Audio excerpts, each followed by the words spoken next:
هو الاهلي خسر الدوري؟ يعني هو النادي الاهلي بعد ما اتعادل مع الداخليه خسر الدوري؟ انا كسبت الدوري، انا بقيت المركز الاول مثلا وانا مش واخد بالي، ولا لسه زي ما انا في المركز الخامس تحت؟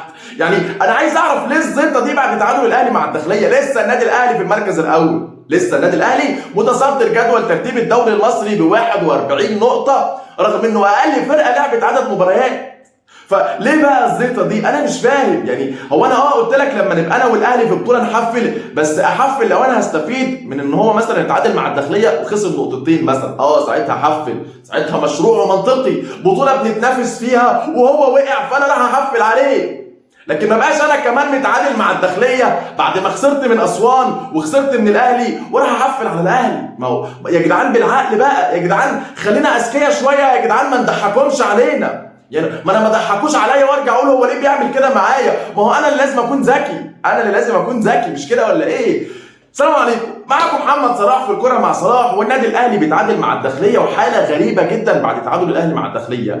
يعني تحس كده ان الزمالك كسب الدوري، تحس كده ان خلاص الزمالك بقى له ماتش ويعلن ان الزمالك بطل الدوري المصري للمره الثالثه على التوالي. هو في ايه يا جماعه؟ يعني انت عايز تحفل على الاهلي، حفل على الاهلي، بس زي ما قلت لك بذكاء. ما تبقاش انت في المركز الخامس والاهلي بعد تعادله ما زال في المركز الاول. يعني الاهلي لسه في المركز الاول ب 41 نقطه، واقرب ملاحقيه بيراميدز وفيوتشر ب 39، ولاعبين اكتر من النادي الاهلي، اكبر من النادي الاهلي عدد مباريات. فبالراحه بس كده، بالراحه كده، ما تخليش المشاكل اللي عندك تنسيك. يعني ان لازم تركز في حاجات تانية جوه الزمالك اكتر ما تركز مع تعادل الاهلي مع الداخليه. انا ما اعرفش مين دلوقتي اللي بيدير النادي، ما اعرفش دلوقتي هنعمل ايه مع بيراميدز يوم الجمعه. بيراميدز اللي كسبني ب 10 لعيبه وخرجني من نصف نهائي كاس مصر بعد ما كنت رايح انافس الاهلي ولاعب النهائي، خرجت بعد ما كان بيراميدز بيلعب ب 10 لعيبه. فبالراحه بس كده، عايز تحفل حفل برضه عشان ما ترجعش تقول لي ايه هو انت ليه بتعمل كده؟ هو انت تستفيد ايه يا عم؟ هو انت عايز الاهلاويه يسقفوا لك يقولوا برافو عليك؟ لا والله انا مش عايز الاهلاويه يضحكوا علينا، انا مش عايز الاهلاويه يضحكوا علينا. ما هو انت لما تروح تحفل على صاحب المركز الاول وانت في المركز الخامس، انت كده بتضحكهم علينا. يا ريتنا مثلا في المركز الثاني وهنستفيد من تعادل الاهلي، فاقول لك احفل، ما انا في تنافس معاه، وكون ان هو يخسر نقطتين في صراع المنافسه فده مكسب ليا، فحفل وانا حر. لكن انا في المركز الخامس يا صاحبي، في المركز الخامس في الدوري وحصلت افريقيا، في المركز الرابع في دور المجموعات، في المركز الرابع في المجموعه الرابعه، الترجي قبلي والمريخ وشباب بلوزداد، وانا في المركز الرابع، والناحيه الثانيه الاهلي وفيوتشر وبيراميدز والاتحاد السكندري وانا الخامس، والمقاولين ممكن يبقى الخامس وانا ابقى السادس عادي خالص. ما هو انا مركز بقى مع الاهلي بيخسر من ريال مدريد، ما مركز ان الاهلي بيخسر من معرفش فلامينجو، مركز ان الاهلي بيتعادل مع الداخليه، بيخسر من الهلال، لكن مش مركز في المشاكل اللي عندي والمصايب اللي عندي. انا نادي من غير رئيس دلوقتي، والمفروض ان مجلس الاداره دلوقتي مش عارف يختار رئيس وخايف يختار رئيس، فانا عندي مشاكل بما فيها الكفايه. انا عندي ماتش مع بيراميدز يوم الجمعه وحاطط ايدي على قلبي، بيراميدز اللي كنت بكسبه زي السلام عليكم. انا عندي ماتش مع بيراميدز الهدف الاول يجي في الدقيقه 2 ولا في الدقيقه 3، لكن دلوقتي انا حاطط ايدي على قلبي وانا عندي ماتش بيراميدز. والله العظيم حاطط ايدي على قلبي. اصل بيراميدز بعد ما كسبت ب 10 لعيبه مع باتشيكو في نصف نهائي كاس مصر، دلوقتي داخل وكعبه عالي عليا في الماتش ده. وخد بالك ان بيراميدز لو كسب الماتش ده يتصدر الدوري، فيهمه ان هو يكسب، فمش هيبقى داخل الماتش كده سهل، هيبقى ماتش صعب جدا جدا جدا جدا جدا. بيراميدز الفرقه الوحيده اللي كسبت في البطولات الافريقيه للانديه المصريه بالمناسبه، فمش خصم سهل عشان بس الناس اللي مستسهله المباراه وتقول لك يا عم ده احنا هنقابل بيراميدز هنكسب. يا عم يا رب نكسب، والله مش هزعل لو كسبنا، بالعكس يا رب نكسب، يا رب نكسب، لان المفروض ان انا بنافس بيراميدز دلوقتي وفيوتشر على مركز مؤهل لدوري الابطال. احنا الثلاثه بنتنافس على مركز، الاهلي كده كده في المركز الاول بعيد عننا، الاهلي خلاص، الاهلي طريق السلامه للاهلي، لكن الزمالك وبيراميدز وفيوتشر بيتنافسوا على المركز الثاني حاليا علشان مركز مؤهل لدوري الابطال.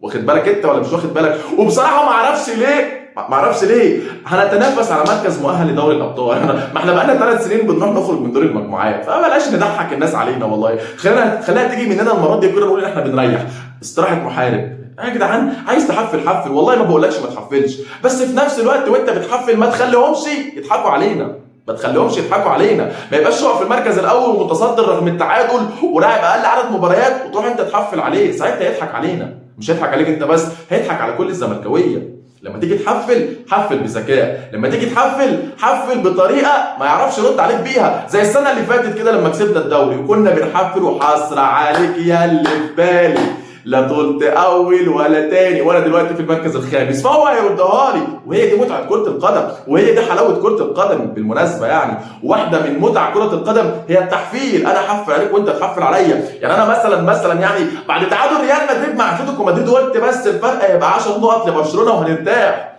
نقوم نخسر احنا من الميريا اللي في المركز قبل الاخير في الدوري. الميريا تركي آل الشيخ الله يمسيه بالخير، يعني شايف الشيء يذكر. فساعتها بقى جمهور ريال مدريد اللي عارفني طبعا اداني، قال لي بص انت عمال تقول لي اتلتيكو مش اتلتيكو، خسرت من اكتر فرقه شايله اهداف، خسرت من الميريا. يالا ما علينا يعني. عايز تحفل يا صاحبي حفل، والله الكوره سهله وكل حاجه سهله، بس انا عايزك تبقى ذكي، عايزك تحفل بذكاء، مش عايز حد يمسك علينا غلطه، مش عايز افضل اعيد وازيد واكرر في الكلام. اظن انت عرفت وجهه نظري يا عزيز الزملكاوي. دلوقتي بقى انا عندي تيشيرت نادي الزمالك اهو، التيشيرت ده جاي لي هديه، ثانيه واحده بس كده اعدل لكم التيشيرت. جاي لي تيشيرت هديه لنادي الزمالك، تيشيرت اصلي والله العظيم من تيمبو. التيشيرت اهو، التيشيرت ده اللي هيتوقع نتيجه مباراه اهو. التيشيرت يا جماعه دراي بلس، عشان بس الناس اللي دراي بلس اهو، ومن تيمبو يا جماعه.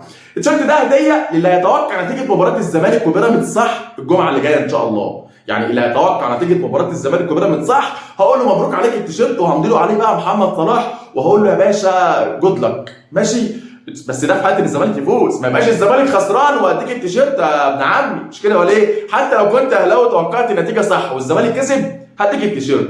لو وصلت هنا في الفيديو ما تنساش تصلي على النبي، اهم حاجه والله صلي على النبي محمد صلى الله عليه وسلم، وقول لي رايك في الكلام اللي انا قلته في تعليق حلو كده منك. ولا يا صاحبي لو لسه ما عملتش اشتراك، يعني دلوقتي 1400 مشترك، عايزين نوصل مثلا 1500 2000، هناخدها سلمه كده ان شاء الله وهنوصل بيكم. انا خلصت كلامي واسف على الاطاله، وسلام عليكم.